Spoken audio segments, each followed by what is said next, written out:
What to anticipate as your children grow into high school is a steep learning curve, not for the kids. And I say this at 8th grade. Anybody at the high school? Okay, so, and you've lived through many things. Should I be good? And at all the 8th grade parent nights, when they don't allow me to speak often, but when there's an opinion asked, the learning curve is not steep for the 8th graders transitioning to pick a high school, any high school. The learning curve is steep for the parents, because remembering where I was when my kids were in elementary school and what I expected of them, and then what happens to them in high school, and if you can remember don't remember you in high school. If you can remember you in high school and you kind of moving ahead, whereas parents, our learning curve is not as quick. We're not able to let go as easily. And I knew, because I had children when I was 105, I knew that I knew how to raise children better. So when my kids were going through this, it would be a walk in the park. After all, I'd been around the Jills of the world. I knew that transition was going to be easier. I knew how to do it. I had the knowledge base of many individual kids. It didn't happen that way. On my desk, I have a sign. It's actually hot pink. If you've been in my office, it's hot pink, and it says, "It's unsettling, isn't it, when finally we realize that our children are who they are." Genetics holds. My children's father died when they were little, so I can blame him for absolutely everything. That's the only blessing when that happens, is you can say, well, it's your father's fault.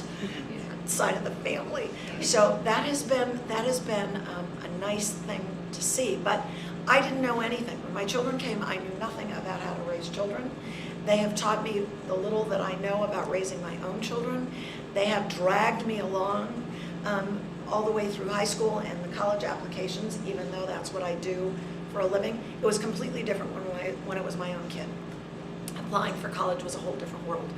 But the learning curve that I speak of is more about realizing that they have but 4 years to go from children, the 8th grade, to adults. When you leave them at the dorm and think, oh my God, they're on their own, and that net where I could hold them and catch them is gone. So we have but 4 years to help you through that process that isn't easy. And we will be there along the way. Even though we have been there, it's different from every individual kid. For instance, the biggest thing that I see happening is parents come to the 8th grade parent night, they're taking copious notes, and they know how their kids are going to be and where they're going to go. Now with a first child, if you have a first child like mine, it's far easier. They are actually saying to you, I know where I'm going, could you just stay out of my way? And we call mine roadkill. Just get out of my way, because if you're in my way, I'll run right over you. They kind of direct you. But as parents, we think, okay, the first big activity is homecoming. Some of you have been to our homecomings where the kids decorate the quad.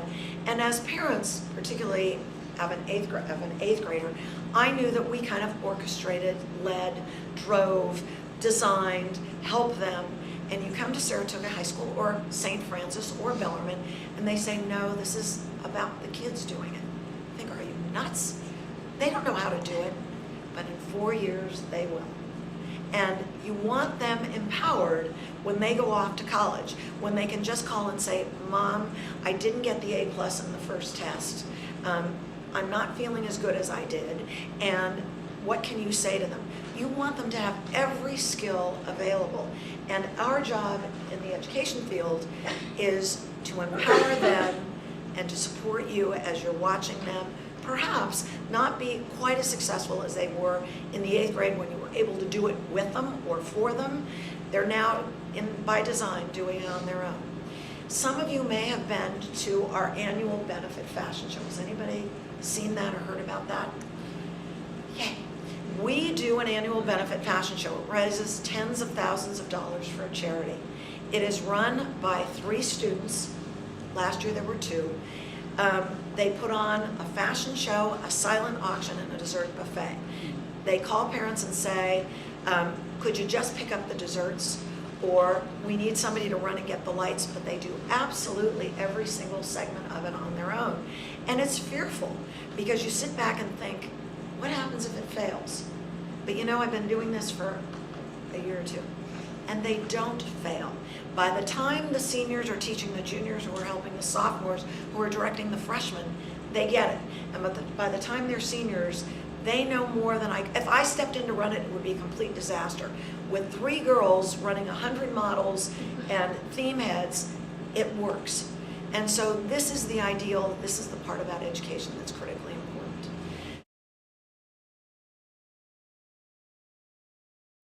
Let me ask you, what do you remember about your high school years that were delightful? Anybody want to share? Jim?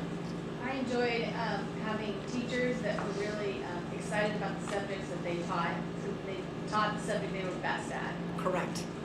Passion. Anybody else want to share a fun memory? The social opportunity of being part of organizations they were no parents around. It was like part of the part of the junior larks and things that we were autonomous. Correct. So that family that forms, band, speech and debate, clubs, organizations, teams, critically important. Anybody else? I enjoyed having 1 or 2 teachers that really sort of knew how to draw me out and help me go somewhere I never might have imagined going, that were very confident that I had potential. So confidence building teachers. That's just so heartwarming. It makes, impactful. and sometimes every teacher, and I will say this at any school, my mom worked at a school till she was 75. I will not be there at 75. But my mom worked at a school till she was 75.